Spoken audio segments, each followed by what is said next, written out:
நம்ம திருக்கோவில் அமைந்திருக்கும் இடம் வந்து கள்ளக்குறிச்சி மாவட்டம் உளுந்தூர்பேட்டை வட்டம் குவாகம் ஊராட்சி, குவாகம் கிராமம், குவாகம் கூத்தாண்டவர் கோவில்.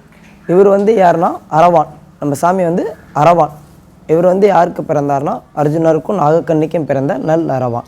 அர்ஜுனருடைய பையன். இவருடைய வரலாறு மகாபாரதத்தில் வரும். மகாபாரதத்தில் பாண்டவர்கள் கௌரவர்கள் 2 பேருக்கும் போர் வருது இல்லை, அந்த போரில் யார் வெற்றி பெறணுன்றது முடிவு பண்ணணும். ஒன்று பாண்டவர்களா இல்லை கௌரவர்களான்னு. அந்த 2 பேரில் யார் வெற்றி பெறனாலும் சர்வலட்சணம் கொண்ட ஒரு ஆண் மகனை பலி கொடுக்கணும். சர்வலட்சணன்றது 32 லட்சணங்கள். 32 லட்சணம் பொருந்திய ஒரு ஆண் மகனை நிறைஞ்ச அமாவாசையில் யார் முதல்ல காளிதேவிக்கு பலி கொடுக்குறாங்களோ அவங்க தான் வெற்றி பெறுவாங்க. அந்த 32 லட்சணம் பொருந்தியவர்கள் 3 பேர் தான். பகவான் கிருஷ்ணர், அர்ஜுனருக்கும் நாகக்கண்ணிக்கும் பிறந்த நல் அரவான். இந்த 3 பேர் தான். இந்த 3 பேரில் 2 பேரை பலி கொடுக்க முடியாது. ஏன்னா பகவான் கிருஷ்ணரை பலி கொடுத்தா உலகம் உண்டா? இல்லை. அர்ஜுனரை பலி கொடுத்தா போரே கிடையாது. அப்போ அரவானை தான் பலி கொடுக்கலாம். இவரை பலி கொடுக்க முதல்ல போய் கௌரவர் தான் கேட்பாங்களே. அப்போ கேட்குறப்ப இவர் என்ன பண்ணுவார்னா, உங்கள் பக்கம் எள்ளுமுனையே வெள்ளங்கமே இல்லைன்னா, எந்த ஒரு தீமைக்கும் இது இல்லைன்னா நான் வந்து பலியாகிறேன் அப்படின்னு சொல்லிட்டு சொல்கிறாங்க.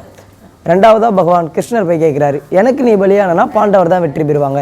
இல்லை, அமாவாசை அன்னைக்கு நான் கௌரவர்களுக்கு வாக்கு கொடுத்துட்டேன், என்னால் அமாவாசைக்கே வர முடியாது, அமாவாசைக்கு முன்னாடி நாள் நீங்கள் என்னைக்கு கூட்டாலும் வரேன்னு சொல்லிட்டு சொல்லுவார்.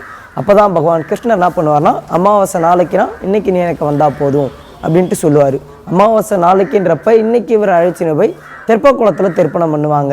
தெர்ப்பணம் பண்ண பார்த்து சூரியனும் சந்திரனும் ஒன்று சேர நேர்கோட்டில் எதிரெதிர் முகத்தில் பூமியை வந்து அடையிறாங்க. பகவான் கிருஷ்ணரை கேட்குறாங்க, சுவாமி நாளைக்கு தானே அமாவாசை, இன்றைக்கி எதுக்கு தெர்ப்பணம் பண்ணுறீங்கன்னு. பொதுவாக அமாவாசைனா என்ன? சூரியனும் சந்திரனும் ஒன்று சேர நேர்கோட்டில் இருக்கிறது தான். அப்போ இன்றைக்கி தான் அமாவாசைன்னு சொல்லிடுறாரு. முதல் 2 நாள் அமாவாசை வர காரணமும் அதான். இன்றைக்கி ஸ்டார்ட் ஆகி நாளைக்கு முடியுதுன்றது அந்த இதில் தான் ஸ்டார்ட் ஆச்சு. அப்போ இவர் பலிக்கு ஒத்துப்பார். பலிக்கு வர்றதுக்கு முன்னாடி 3 வரம் கேட்பார்.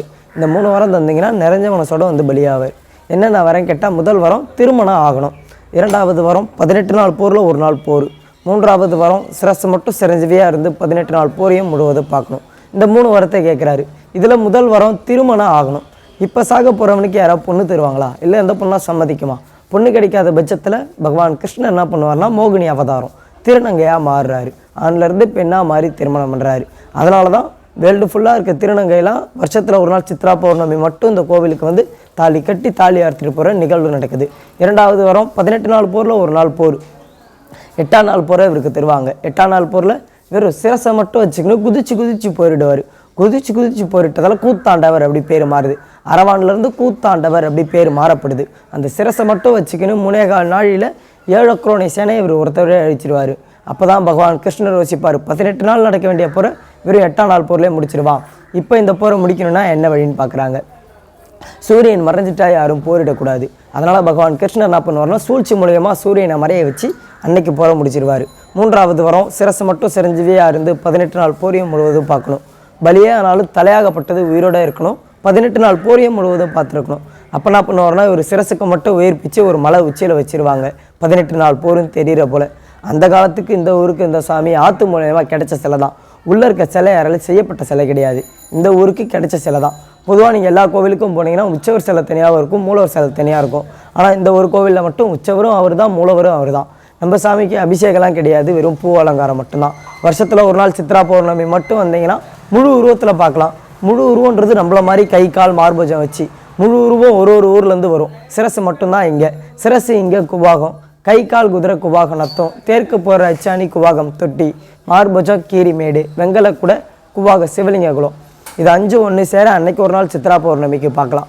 அன்னைக்கு தான் இந்த வேர்ல்டு ஃபுல்லாக இருக்க திருநங்கையெல்லாம் இந்த கோவிலுக்கு வந்து தாலி கட்டி தாலி அறுத்துட்டு போகிற நிகழ்வு நடக்குது. இந்த கோவில் எதுக்கு ஃபஸ்ட்டு இதுனா சிறப்பு வாய்ந்ததுன்னா, ஃபஸ்ட்டு 2 விஷயம். ஒன்று திருமண பரிகாரம், இன்னொன்று குழந்தை பாக்கியம். அதுக்கு இந்த கோவில் ரொம்ப ஃபேமஸான கோவில்.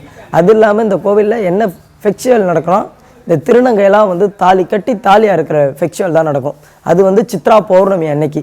அந்த சித்ரா பௌர்ணமிக்கு தான் அன்னைக்கு மட்டும்தான் நம்ம சாமி முழு உருவத்தில் இருப்பார். அன்னைக்கு தான் இந்த திருநங்கையெல்லாம் இந்த கோவிலுக்கு வந்து தாலி கட்டி தாலி அறுத்துட்டு போகிற நிகழ்வு நடக்கும்.